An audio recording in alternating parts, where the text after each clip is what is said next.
Last Sunday, we heard from Ray Lynn, our youth minister, and the amazing works of God that are taking place among our young people here at the parish. And this Sunday, I wanted us to all listen to one of our teachers from our parish school here. So I invited Miss Samantha Pottenger, to our 8th grade homeroom teacher, who's been now in her 3rd year teaching our middle school kids here, to just come and just share with us just the good news and the joy she is experiencing teaching the youth here of St. Monica at our school. Samantha? Good morning, everyone. Good morning. So I know that whenever anyone mounts these steps at the end of Mass, there's sometimes a sense of dread or frustration or maybe even a little bit of fury at 5 minutes of our time being taken and snatched. But don't worry, I'm used to that. I teach middle schoolers English grammar in the morning. So I'm used to a room full of silent wailing and gnashing of teeth, as it were. So don't worry, I'm okay, you'll be okay. I promise it'll be brief and also somewhat entertaining because, ladies and gentlemen, I have one of the best jobs in the world. It is always new, it's always changing, and I'm always discovering something new about the human experience every single day. I need to start by saying that I was not one of those individuals who, from a very young age, wanted to be a teacher. I actually, probably, that would have been way low down on my list of wanted and desired professions. But as it happens, I'm quite good at it, and I have discovered over my professional life of about 7 years that God made me for this. He gave me specific gifts that really only make sense for the classroom, and it's been delightful to discover that over my professional life and among our middle schoolers at St. Monica's. When I came here, I am actually from rural Oregon, so my first time in Seattle was for my interview at St. Monica's, and I actually did not know that Mercer Island existed until I submitted my application. So I came here sight unseen. I had no idea what I was getting into, especially teaching middle school. It's a different type of existence, and I'll tell you a little bit about that later. But in our first 8 weeks, my 6th grade class and I went to environmental camp. And I really had no friends here other than my coworkers. And I had one family, and that was my 6th grade class. And we were still kind of getting to know each other. Occasionally, I would make some rodeo reference or some type of Star Wars reference, and they would miss it, and they just thought, you know, she's kind of weird, but I guess she's all right. There's no friendlier group of people than 6th graders, so I was okay. But I remember we were 2 nights into our stay at camp, and we had learned that teachers are people too, so we should pass the plate over all the way to Miss Pottenger so that she could eat. So we were all partaking in desserts, and it was brownies that day. And I remember taking my brownie and I was lifting it to my lips and I took a bite and half of it fell down on my plate. Now sitting next to me was a student who's from a family of 5, and without thinking, she reached over as quick as lightning, grabbed my brownie and shoved it in her mouth. And I remember thinking, I can't believe that happened. Luciana, you just stole my brownie. But amidst my horror, I was actually really pleased, and it warmed my heart because it showed me that Luciana thought of me as part of her family. And it surprised even herself as well as me. And that's one of my favorite things about Catholic education and education here at St. Monica's is our classrooms become our families. We forge bonds that I can't even describe the level of knowledge that each of us have with each other and of each other and of our Lord together in a family environment. A second story that I love to tell is about 7th grade year. We were reading a book called To Kill a Mockingbird. And there's this scene, I won't spoil it for those of you who haven't read it or seen the movie yet, but there's a scene where a 10-year-old encounters a group of adults who want to do a very bad thing to someone they perceive has wounded them.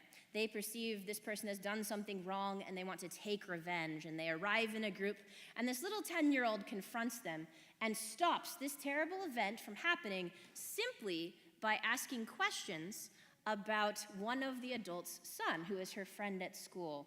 And we used this as an example of the theme of the power of innocence, showing our world sometimes what wrong we are doing to those who do not deserve it, and halting wrongdoing in its tracks by simply reminding everyone that we are all here together on this earth and we deserve love and respect. I hadn't told them any of that. We had just read the scene together, and I was winding up because it's going to be this great moment. I was going to bring it all home. It's going to be a wonderful explosion of learning.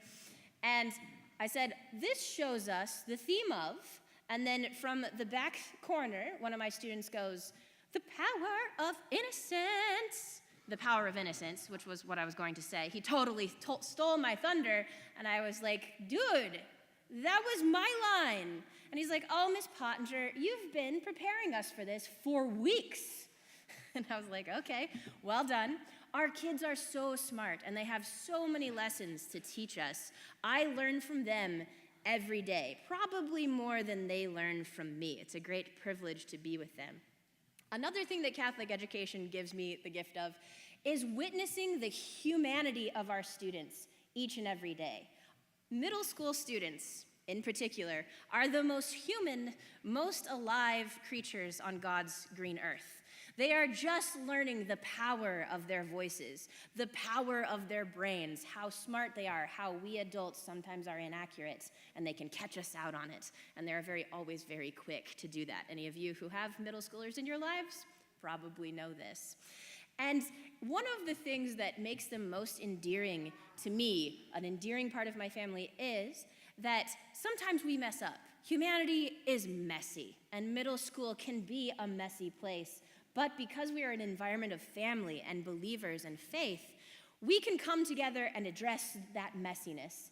Often, one of my students will mess up in a very public way, and then we'll have to address it, and then they'll need to come in for some time to kind of work through what just happened and understand how to redeem this action that needs redemption. And sometimes there are tears in this process. And I remember one particular day, I had a student in my classroom who something had happened in the morning, and he was kind of crying it out with me. And we had another student who was making up a project or a test or something in the corner. And as we were working through in the other corner with this other student who was working through some redemption, the student who was working on his paper said, "Don't worry. This happens all the time. I think all of us have cried in Miss Pottenger's classroom at one time or other, and it's beautiful." And I was like, thank you, student, for saying that. That would have been completely different coming from me. But yes, it is, because we're a community who loves each other. We feel each other's pain. We celebrate each other's victories in a way that no school environment that I've ever worked in can really match. So the gift of Catholic education is this. We facilitate growth with our students and ourselves in knowledge above all. Of course, that's the first thing that any school does, is we equip our students with knowledge and skills and strategies that they need to be successful in our world. Most schools also teach character traits, or virtues as we call them in Catholic education, to make our students be the best people they can possibly be good citizens, be responsible individuals. Every school does that to a certain degree. But Catholic education adds one more element that is priceless, that makes me look forward to my job, even though I never intended to be a teacher, and this is it. We facilitate growth in grace. We bring students into relationship with our Lord Jesus Christ. Every single day we give them opportunities to learn and grow in knowledge of God and themselves as witnesses to Jesus. And that is a beautiful, beautiful thing. So thank you so much, parishioners of St. Monica's, for giving us this wonderful vineyard of God's grace in which to learn and grow, and for myself to work and to serve our Lord. It is priceless and a gift that I will always, always be thankful for the rest of my life. Thank you.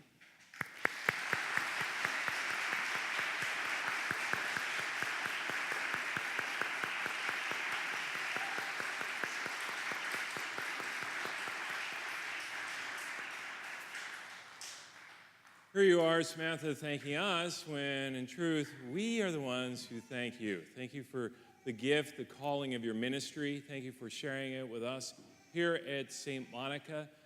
Thank you for the many talents and graces of God that you are employing every day, helping to form and shape the image and likeness of Christ in our youth. Just last Friday night, I experienced it firsthand. We had our 7th and 8th graders here, and at Ms. Pottenger's invitation, I joined them for poetry reading. About 6:45, they're reading poetry, some of which they wrote on their own. Their parents were there. remember thinking in advance, God, please, anything else but poetry, I mean, even a root canal. But I went and I loved it. It was amazing. It was awesome. It was wonderful. I still feel so inspired by listening to the creative energies and really the work of God being expressed through our young people. And thanks to a wonderful teacher such as you. And thanks to all of you at St. Monica, because it's because of your generosity, your stewardship, that makes it possible for us to attract and retain such wonderful teachers as Miss Pottenger.